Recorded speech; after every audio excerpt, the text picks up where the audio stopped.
Doctor साहब, वज़ीर-ए-आज़म शहबाज शरीफ साहब की ज़ेर सदारत FBI की जारी इस्लाहात पर जायज़ा इजलास हुआ है, जिसमें FBI में आर्टिफिशियल इंटेलिजेंस पर मबनी कस्टम क्लियरेंस सिस्टम मुतारिफ करवाया गया है। बहुत अच्छा किया जी। आर्टिफिशियल इंटेलिजेंस का नाम तो कम से कम लेना शुरू किया, क्योंकि कुछ अर्से पहले तक तो इसको मसनूई जहानत, चंद हफ्ते पहले या महीनों पहले तक तो मसनूई जहानत कहा जा रहा था हमारे यहाँ, तो शुक्र आर्टिफिशियल इंटेलिजेंस का लफ्ज़ इस्तेमाल हुआ। पहली बात तो ये बड़ा अच्छा है, अच्छी पेशरफ्त है। आज जो है वो मुझे ऐसा लगता है कि ये इस हफ्ते में बहुत कुछ ऐसा होने जा रहा है जिसके नतीजे में बहुत मंसूबे खाक में मिलने जा रहे हैं। और मंसूबे खाक में इसलिए मिलने जा रहे हैं कि वो कुरान मजीद में है ना कि अल्लाह इज़ द बेस्ट प्लानर। तो मंसूबे बनाते रहते हैं लोग, प्लानिंग करते रहते हैं, अरबों खरबों रुपया डॉलर्स लेके ये सारा। लेकिन मसला ये है कि यहाँ पर कुछ मामला, और मैं हमेशा ये बात कहता रहा हूँ कि जो भी दुनिया की जियोपॉलिटिक्स आगे बढ़ेगी वो शायद यूक्रेन जंग के नतीजे में कम, लेकिन वो गज़ा में जो कुछ हो रहा है और जो कुछ गज़ा के बारे में हो रहा है और गज़ा में जो कुछ हो रहा है, वहाँ से अगली जियोपॉलिटिक्स ने जन्म लेना है और फिर असरअंदाज होगी बाकी सारे मामला पे। यानी ऐसा नहीं है कि यूक्रेन का मामला असरअंदाज होगा गज़ा पे या वेस्ट एशिया में शिकस्त, बल्कि यहाँ के हालात असरअंदाज होंगे बाकी दुनिया की तमाम जो जियोपॉलिटिक्स है उस पर। और उसमें ब्रिक्स से इजलास हुआ, उसमें कल भी हमने डिस्कस किया था, वहाँ पे जो मेहमान पहुँचे सारे, उन्होंने करारदाद, उन्होंने ईरान पे हमले की मजम्मत की है, उन्होंने जो है वो गज़ा में जो जहरीत है उसकी मजम्मत की है। लेकिन जो फिर मैं दोबारा आता हूँ कि असल जियोपॉलिटिक्स जो है वो जन्म ले रही है गज़ा से। नेतन्याहू पहुँच गए और कुछ देर में नेतन्याहू की मुलाकात शुरू हो जाएगी वाइट हाउस में। पहले उसकी मुलाकात होगी सेक्रेटरी खारजा मार्को रूबियो से, जो कि NSA भी हैं इस वक्त, और फिर मुलाकात होगी स्टीव विटकॉफ से, और फिर डिनर पे मुलाकात होगी आज प्रेसिडेंट ट्रंप से। और मीडिया के सामने शायद ये लोग नहीं आएंगे। अभी तक जो इतलात हैं वो ये हैं कि मीडिया के सामने ये नहीं आएंगे। देखें, अमेरिका में प्रेसिडेंट्स बहुत गलतियां करते रहे हैं, गलत फैसले हुए हैं, इंसान है, अच्छी पॉलिसीज़, गलत पॉलिसीज़, बहुत मतलब ये भी नहीं कि सारे बुरा किया सब ने, ये भी नहीं कि सारा अच्छा किया, मतलब ज़ाहिर है हुक्मरान है तो मिली जुली उनकी लेगेसी लिखी जाती है। लेकिन दो सदूर ऐसे हैं जिनको अमरीकी अवाम ने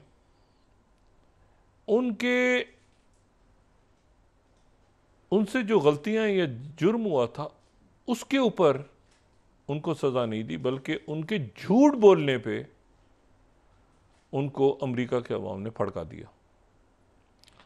एक तो प्रेसिडेंट निक्सन का जो रिज़ाइन है, जब उन्होंने रिज़ाइन किया कि अपना ओहदा छोड़ा ये वाटरगेट स्कैंडल के बाद, तो इसलिए छोड़ा कि वो उससे पहले झूठ बोल रहे थे, मुसलसल झूठ बोल रहे थे। स्कैंडल आ गया, वो अपनी जगह खड़े, नहीं मेरा कोई ताल्लुक़ नहीं, मुझे पता है नहीं, मुझे ये मुझे आखिर में उन्होंने जो है वो झूठ बोला, पकड़ा गया, मुस्ताफ़ी हुए और उनकी इम्पीचमेंट आगे फिर फोर्ड ने माफ़ की। फोर्ड ने उनको माफ़ किया, जो उस वक्त के नायब सदर जिन्होंने सदारत संभाल ली। तो निक्सन को जाना पड़ा झूठ बोलने पे, सज़ा झूठ बोलने पे हुई। यानी वाटर गेट में जो कुछ हो रहा था या बगिंग उससे नहीं, झूठ बोलने के ऊपर। इसी तरह से एक और अमेरिका के प्रेसिडेंट उनका एक मामला आया बिल क्लिंटन 1993 में मोनिका लेविंस्की के साथ।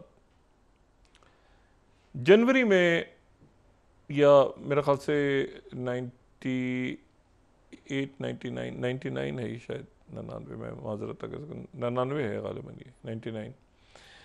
तो वो उस पर उन्होंने आके कहा कि नहीं, गलत इल्ज़ाम है और ये वो डीएनए के टेस्ट आ गए, उन्होंने कहा नहीं, सब झूठे इल्ज़ाम है सब कुछ। हाउस ने उनको इम्पीच कर दिया, हाउस ने उनको इम्पीच कर दिया। और हाउस की इम्पीचमेंट के बाद सेनेट की इम्पीचमेंट से पहले उन्होंने आके माफी मांगी। उनकी इम्पीचमेंट यहां तक, यानी उनकी इम्पीचमेंट और जब उन्होंने माफी मांगी तो उसमें, देखिए अमेरिका का एक माशरा है, उस माशरे में ऐसी हज़ारों बातें होती होंगी, हज़ारों वाक़यात वहाँ के अखलाकी तौर पे जो भी उनके रूल्स हैं वो ठीक है। लोग इस बात पे गुस्से में नहीं थे कि बिल क्लिंटन जो है उसने कोई अखलाकी तौर पे उसने कोई गलती की है। लोग इस बात पे गुस्से में थे कि इसने झूठ बोला है, इसने बतौर सदर झूठ बोला है। तो इम्पीचमेंट झूठ बोलने पे हुई थी। निक्सन का इस्तीफा झूठ बोलने पे हुआ था कि आपके ऊपर, क्योंकि आपने हलफ उठाया है कि आपने सच बोलना है और आपने झूठ बोला है अवाम से।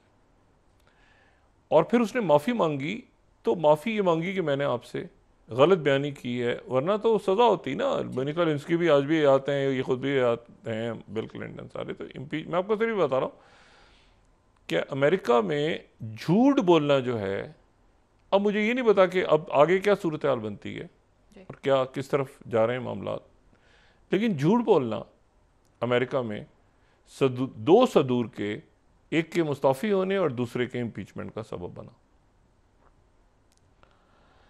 अब जो प्रेसिडेंट ट्रंप हैं उनकी मुलाकात होने जा रही नेतन्याहू से। मुलाकात के बाद वो मीडिया को फेस नहीं करेंगे, मीडिया से बात ही नहीं करेंगे। और दोनों जो हैं उनके दरमियान क्या मामला तय पा रहे थे, स्टीव विटकॉफ क्या कर रहे थे, अरब ममालिक कहाँ खड़े थे, फ़लस्तीनी क्या बात कर रहे थे, हमास क्या बात कर रही थी, क्या मामला, वो मुसव्विदा जो है वो वहीं रुक गया है। वहीं पे बात रुकी हुई है कि 60 दिन और 60 दिनों की सीज़ फायर वो कह रहे हैं इसको मुस्तकिल करो, और हमास के लोग कह रहे हैं कि इसको परमानेंट सीज़ फायर की तरफ ले जाओ 60 दिनों से। अरब ममालिक ये कह रहे हैं, अब इंटरेस्टिंग इसमें twist, Saudi Arabia, UAE, Qatar और इजिप्ट, इनकी तरफ से ये बात की गई है कि हम 4 ममालिक गजा को उस वक्त तक नहीं संभालेंगे जब तक फ़लस्तीनी हमारे साथ नहीं होंगे, क्योंकि फ़लस्तीनी होंगे तो आगे जाके कोई पॉलिटिकल सेटअप बनेगा ना जिसमें फ़लस्तीनी, हम क्यों खाली वहां पहुंच के और सिक्योरिटी का मामला अपने सर लें। तो ये चारों ममालिक की तरफ से बात की गई है, मैसेज पहुंचाया गया है। जो नेतन्याहू फड़फड़ा रहा है इस वक्त, उसको तकलीफ इसलिए हो रही है कि 4 ममालिक की तरफ से बात गई कि फ़लस्तीनी साथ होंगे तो हम जाएंगे सिक्योरिटी के लिए। हम कैसे जिम्मा लेंगे उसका, जब फ़लस्तीनी आगे सेटअप जो भी बनना है उस सेटअप के अंदर फ़लस्तीनी इमदाद में, बाकी कामों में शरीक होंगे तो आगे को सेटअप बनेगा। और परमानेंट सीज़ फायर की तरफ ये अरब ममालिक भी सारे चले गए हैं नेतन्याहू को एक जगह छोड़ के। लेकिन इसमें पिछले 24 घंटों में मजीद ड्रामाई तब्दीलियां आ गई। एक तो मैंने ये बात की थी कि बॉस्टन कंसल्टिंग ग्रुप के हवाले से एक नाम आ गया सामने, और बॉस्टन कंसल्टिंग ग्रुप का नाम सामने आ गया, और फिर ये हमारे सामने आ गया कि जी वो जो है वो गज़ा ह्यूमैनिटेरियन फाउंडेशन जो है वो CIA के, जो जैक वुड रिज़ाइन कर गया, उनका जो CIA का कॉन्ट्रैक्टर था, और बाकी जो है वो ये सारा इसराइल और CIA और ये सारे कॉन्ट्रैक्टर्स वहाँ पे इमदाद के नाम पे फ़लस्तीनियों को शहीद कर रहे थे, जहर दे रहे थे। आज भी बेशुमार फ़लस्तीनी शहीद हुए हैं। लेकिन अब एक ऐसी जगह, और फिर उसके बाद ये हुआ कि कल वो हेब्रोन से उनका शेख निकल गया, आ गया जाबरी। जी। अच्छा, और फिर वो जो है वो उसने कह दिया कि मेरी सल्तनत को यहाँ पे अरब सल्तनत को मंजूर करें, बाकी सारे तो मैं फ़ौरन इसराइल के साथ।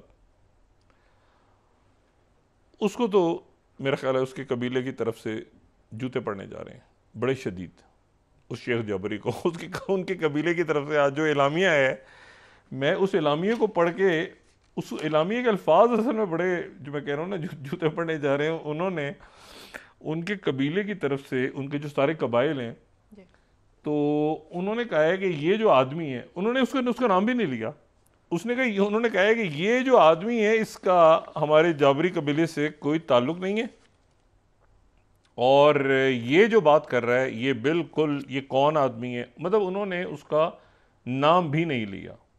ठीक है, और उनकी जो प्रेस स्टेटमेंट है अभी मैं थोड़ी देर में अगर सामने आ जाती है तो मैं दिखाता हूँ। उन्होंने कहा कि दिस मैन, ये जो आदमी है ये, या चलिए इसके एक न्यूज़ हम कोट कर देते हैं, अभी वो ओरिजिनल डॉक्यूमेंट, ये रोया न्यूज़ जो 19, ये कह रहे हैं Palestinian tribe distances from the man behind Hebron micro state proposal. अब ये देखें ना आप ज़रा, ये 19th माइक्रो स्टेट प्रपोजल का जो प्लान था उसमें जो आदमी है उसे पैलेस्टीनियन कबाइल ने अपने आप को अलग कर लिया। ठीक है जी।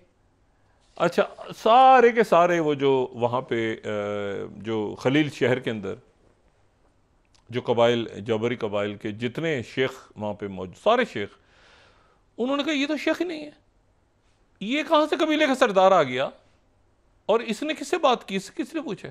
ये मौसूफ अब आ गए हैं इसराइली फ़ौज और मोसाद की हिफाजत में, इनको ले लिया गया कि इनको जान से ना मार दिया जाए, क्योंकि इनके कबीले ने डिसोन कर दिया वहाँ से, ये मगरबी किनारे से फ़रार हो गए। कल ये इन्होंने ऐलान किया था अरब रियासत का, आज फ़रार होने में ये जो है मुकम्मल तौर पर कामयाब हो गए, दौड़ गए वहाँ से, और कबाइल ने इनको डिसोन कर दिए। अच्छा, ये जो है ना, ये फिर टर्की की भी न्यूज़ एजेंसी को हम कोट कर देते हैं, 20 पैलेस्टीनियन ट्राइब्स, उन्होंने सब ने सारे जितने फ़लस्तीनी हैं उन्होंने मिल के 20 उन्होंने ये ट्राइबल एमिरेट हेब्रोन की जो है इसको इन्होंने फारिग कर दिया। उन्होंने कहा ये बंदा कौन है, इसका हम तो जानते ही नहीं है आदमी कौन है जो हमारे ब्याह पे बात कर रहा था, मतलब ये कौन है, कौन सा आदमी है ये जो अपने आप को कह रहा है कि जाबरी कबीले का मैं सरदार हूँ और ये हूँ।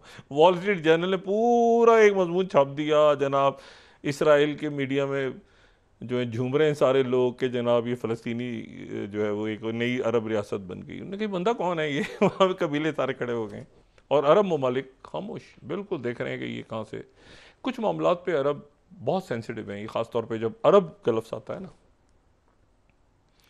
ये कभी मैं बात इस पर करूँगा आज नहीं, लेकिन ये बनु अदनान और बनु कहतान, ये पुरानी जो इस्लाम आने से पहले की जो तारीख़ है, तो फ़लस्तीन से आके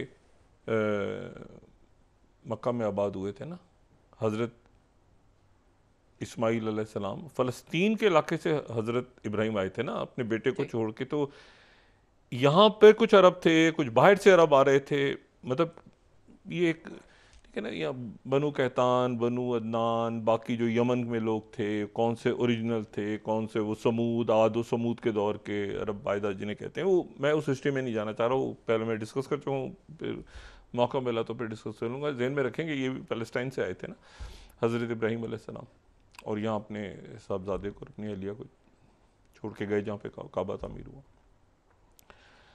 तो ये जो है ना, ये फ़लस्तीन और इस पूरे इलाके का बड़ा अरब पूरा जो, फिर ये लफ्ज़ भी तो निकला ना अरब नुमा, ठीक है ना, तो ये जो वो बहरहाल एनीवे। अच्छा, तो उसमें जो है वो इसको तो फारिग कर दिया, ये अरब रियासत जो मना रही थी तो होगी फारिग। साथ ही जो बॉस्टन कंसल्टिंग ग्रुप जो कि कत्लेआम में मुलविस था और जिसने गज़ा ह्यूमैनिटेरियन फाउंडेशन बनाई थी और जिसमें मोसाद भी साथ थी और जिसमें वो अमेरिका के CIA के कॉन्ट्रैक्टर्स भी थे, उसके बारे में फाइनेंशियल टाइम्स ने एक हिस्सा छापा था, दूसरा हिस्सा उन्होंने आज छाप दिया। और दूसरा जो हिस्सा है उसका, फाइनेंशियल टाइम्स की जो एक्सक्लूसिव जो उन्होंने स्टोरी, तीन हैं इसमें जो एक्सक्लूसिव, आज बॉम्बिंग हुई है ना, जिसके नतीजे में वो नेतन्याहू भी ठुस और कहीं ट्रंप साहब भी गायब हो गए पब्लिक के सामने से, क्योंकि ये बॉम्बिंग है प्रॉपर, ये जो है ना ये एक्सप्लोसिव स्टोरीज हैं। पहले तो फाइनेंशियल टाइम्स ये कह रहा है कि जी टोनी ब्लेयर का जो स्टाफ है, टोनी ब्लेयर बरतानिया के साबिक वजीर आज़म, उनका जो स्टाफ है उसने गजा रिवेरिया प्रोजेक्ट में वो बॉस्टन ग्लोबल कंपनी के साथ तमाम का तमाम जो काम हो रहा था उस काम में टोनी ब्लेयर का स्टाफ मुलविस था। टोनी ब्लेयर इंस्टीट्यूट के नाम से जो अदारा कायम है बरतानिया में, तो फाइनेंशियल टाइम्स ये कह रहा है कि टोनी, अगर हम दिखा सकें वो कंप्लीट, तो Tony Blair institute participated in a project to develop the post war Gaza plan, जिसमें इकोनॉमी किक स्टार्ट होनी थी। उसमें एक ट्रम्प रिवेरिया बनना था और एक Elon Musk smart manufacturing zone बनना था। और बनाना किसने था? टोनी ब्लेयर ने। ये कोई बाइडेन दौर की बात नहीं हो रही। ये जो बात हुई ना, उन्होंने कहा कि रिवेरिया बन रहा है और ये बन रहा है, याद है? अब वो उसमें जनाब नया कैरेक्टर सामने आ गया, टोनी ब्लेयर खुद मौजूद थे उसमें। अब इसी फाइनेंशियल टाइम्स की स्टोरी में वो आगे जनाब लिखते हैं कि एक लेंदी डॉक्यूमेंट देखी है उन्होंने, टोनी ब्लेयर इंस्टीट्यूट के स्टाफ मेंबर ने जो लिखी थी, वो shared with in the group. और वो उसमें यह है कि गजा रिवेरिया आर्टिफिशियल आइलैंड्स बनाए जाएंगे जैसे दुबई के करीब है, ब्लॉकचेन बेस्ड ट्रेड इनिशिएटिव्स होंगे। आगे देखें, डीप वाटर पोर्ट बनेगी जो कि गजा को आईमेक के साथ जोड़ेगी। India middle east Europe economic corridor, ये मैं बहुत अरसे से बात कह रहा हूं कि इसमें कहीं आईमेक है जी। इसमें कहीं इंडिया, ये जो साइप्रस गए थे, ये जो दाएं बाएं मोदी जी इधर उधर, ये आईमेक कहीं है इसमें? फाइनेंशियल टाइम्स ने फोड़ी खबर कि जनाब ये एक्सक्लूसिव उनकी है, ब्रेकिंग, बहुत बड़ा एक्सक्लूसिव उनको मिला है। वो ये कहते हैं कि जी इसमें आईमेक भी थी, आईमेक का प्लान भी बना तो इंडिया भी था, मोदी जी भी थे। फिर इसमें जो है वो गजा ह्यूमैनिटेरियन फाउंडेशन जो है, जो कि हजारों सैकड़ों, ये हंड्रेड्स ऑफ पैलेस्टीनियंस की जो है जिम्मेदारी, ये Gaza humanitarian foundation US backed aid scheme, ठीक है। ये आज जनाब फाइनेंशियल टाइम्स ने तो बिल्कुल उड़ा के रख दी है।